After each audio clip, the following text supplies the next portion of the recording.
Sharks shut down. Which part of the SoCal coast had to be closed because of shark sighting?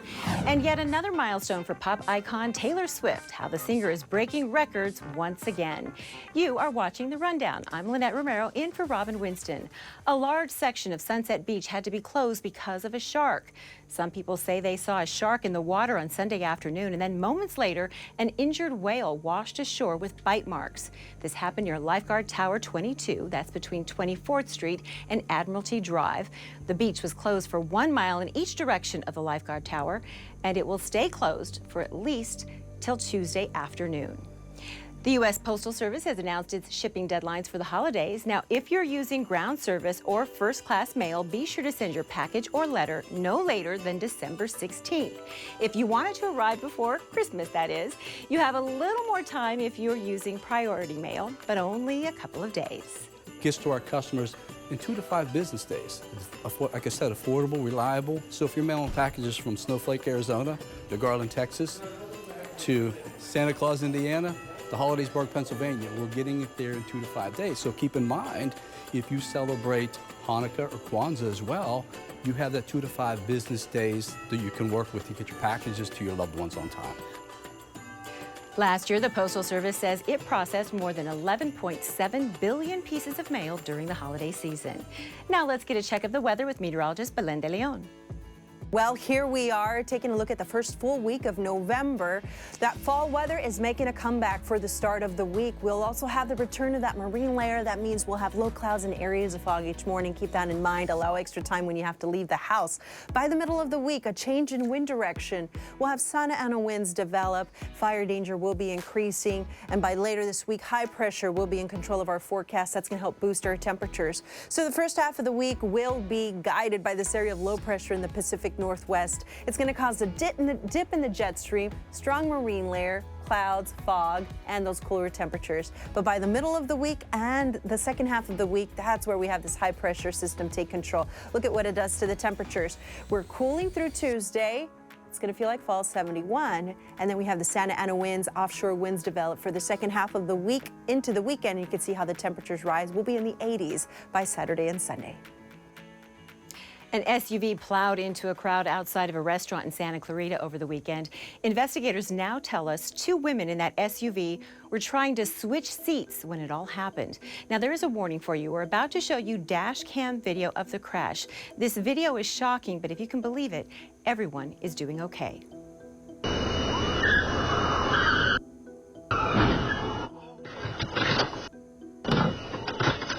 The SUV rammed into the crowd and then hit a brick wall outside of the Black and Blue restaurant just before 2 a.m. on Saturday. 6 people were treated for only minor injuries. Deputies later found the SUV and arrested 2 women. And a man wanted in Indiana is in custody after a high-speed pursuit from Orange to LA County. News Chopper 4 was overhead Sunday night as the driver reached speeds of up to 120 miles per hour. After several close calls through neighborhoods and freeways, the driver eventually parked in Whittier, and that's when 2 people got out with backpacks and ended up in the back of a motel. Moments later, officers arrested the man and detained the passenger. The driver was wanted for contributing to the delinquency of a minor. And we are following new developments in the actors' strike. The union posted a message on social media saying they are analyzing and thoroughly discussing the studio's latest offer. The Hollywood studio said on Saturday that the deal on the table is their last, best, and final offer. Here's what an entertainment attorney told us about that. This terminology of last, best, and final is actually a bit misleading. It sounds like the nuclear option that, if you don't accept it, then, who knows what happens next. But last, best, and final is not necessarily last, best, or final. It really is a signal from the studios that they are down to the short strokes and they're not going to move a lot. There is concern that if a deal isn't made in the next few days, the negotiations may be called off for the holiday season, and that could mean this strike may continue into next year. Comcast, the corporation that owns our parent company, NBC Universal, is represented by the Alliance of Motion Picture and Television Producers, and some employees of the NBC News Group are represented by SAG-AFTRA. The number of Americans working more than one job has reached its highest level since the start of the pandemic. The Labor Department says nearly 8.4 million people held multiple jobs in October. Now, that's about 5.2% of the workforce. Employment statistics show that more women tend to work multiple jobs than men. Experts say people may be taking on extra work in response to inflation, which has outpaced wage growth over the past few years. People who take a second job may also be bracing for potential layoffs, which tend to peak in January at the start of a new year. NBC News will host the third Republican presidential debate on Wednesday. Nightly news anchor Lester Holt and Meet the Press moderator Kristen Welker will serve as moderators. President Trump skipped the first two debates and has said he'll attend a rally in South Florida during the debate in Miami. You can watch it starting at 5 p.m. on NBC4. You can also find it on the streaming and digital platforms of NBC News and NBC News Now. Well, it may not come as a surprise that the diabetes drug turned weight loss craze, Ozempic, is seeing a significant surge in sales. NBC's Vicki Nguyen takes a closer look at how it may be impacting the bottom line for some of the most recognized food and beverage companies. The diabetes drug Ozempic, often prescribed off-label for weight loss, is back in the headlines. This time for its skyrocketing sales. Its parent company, Danish pharmaceutical giant Novo Nordisk, reporting this week that sales of the drug are up 58% so far this year, raking in a reported $8.4 billion in revenue. The new class of drugs, known as GLP-1s, which includes Ozempic, Wegovy, and Mounjaro, work to suppress appetite, which means users reach for sugary and salty foods less often. We have some patients who describe just a general decrease in that hunger. Some patients describe a complete absence of appetite. But according to financial analysts, the soaring popularity of the drugs has some Wall Street investors betting against the future of snacks and beverages that have driven the obesity problem. The S&P Food and Beverage Index reporting a 12% drop over the past 3 months. Although it's hard to prove a direct correlation between the growing popularity of Ozempic and the recent stock falloff, the effects of the changing eating behaviors could go beyond the snack industry, too. One study done by the Jefferies Financial Group found that if the average airline passenger lost 10 pounds, it could dramatically impact how much fuel planes need to fly, equating to $80 million in savings in annual fuel costs per airline. And what about the potential effect on weight loss surgery? Johnson & Johnson CEO telling NBC News in a statement, "We are seeing some impact in our bariatric business in the short term as patients are reconsidering surgery," but adding that some bariatric surgeons believe going forward, the drugs and surgeries will be used together to help people lose unwanted weight. Jenny Zegler, the director of Mental Food and Drink, thinks concerns over the impact of the drug's popularity are inflated. I'm not entirely sure that the food and beverage industry is going to be massively affected by this. Many companies have been on the path to creating healthier food and drink for quite a long time. Adding that getting the drugs is still a challenge. They're still very expensive. They are not as easily accessible. They're not covered by insurance. For Melanie Manar, who says she's been on Ozempic for over 2 years, the drugs have been life-changing. But in the end, she says, they're not a miracle. There's this big misconception that the medication does everything for you. Side effects wear off. Your hunger comes back. Your food choices become much more important. Well, the city of Oakland is honoring the late hip-hop star Tupac Shakur 27 years after his death. Part of MacArthur Park Boulevard, near where Shakur lived in the 90s, is now Tupac Shakur Way.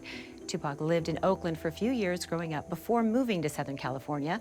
The ceremony included hip-hop artists MC Hammer and E40, as well as members of Shakur's family. If we had him these 20 years, these streets would be different. We've been stunted by the fact that he died before his sentence was finished, before he got to explain what thug life meant, what thug life looked like. It was about taking care of ours. It was about feeding ours. It was about being a shield for ours. Tupac Shakur was 25 when he was shot and killed in 1996. Police arrested former Southern California street gang leader Dwayne Keith Davis in September in connection with the case. He has pleaded not guilty. Well, Kevin Hart is taking off to see if he can pull off a high-flying heist. That's the premise of his new comedy thriller that will land on Netflix soon. $500 million in gold is on its way to a terrorist cell. And the gold needs to disappear. We gotta steal it mid-flight, 40,000 feet in the air. We're taking the plane, the whole plane? It's kind of hard to take half a plane. The movie is called Lift. It stars Kevin Hart as the leader of a heist team hired to steal $500 million in gold from a plane before the fortune ends up in the wrong hands. The movie also features Vincent D'Onofrio and Sam Worthington. Lift will launch on Netflix on January 12th. Well, Taylor Swift's re-recording of her album 1989, Taylor's Version, is breaking records, becoming her 13th #1 album. The album is also #1 on the Billboard charts. She beat her original release of the songs nearly a decade ago.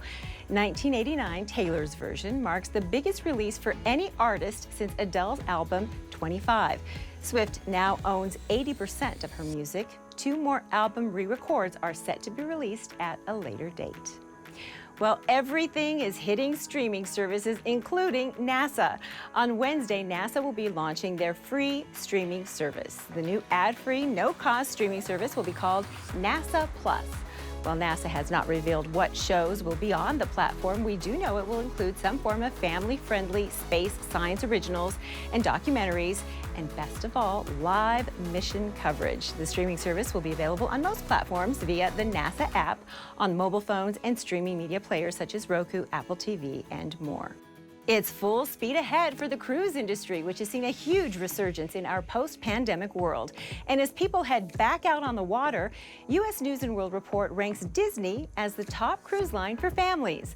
The report released last month gave Disney high marks for whimsical amenities, activities like character meet and greets, and well-equipped rooms. The cruise line has 5 ships: Magic, Wonder, Dream, Fantasy, and Wish. A 6th ship, Disney Treasure, is set to set sail in December of next year. By the way, Royal Caribbean finished second in the report, followed by Carnival Cruise Lines. You can always get news and weather updates on the NBCLA app and on our website, NBCLA.com.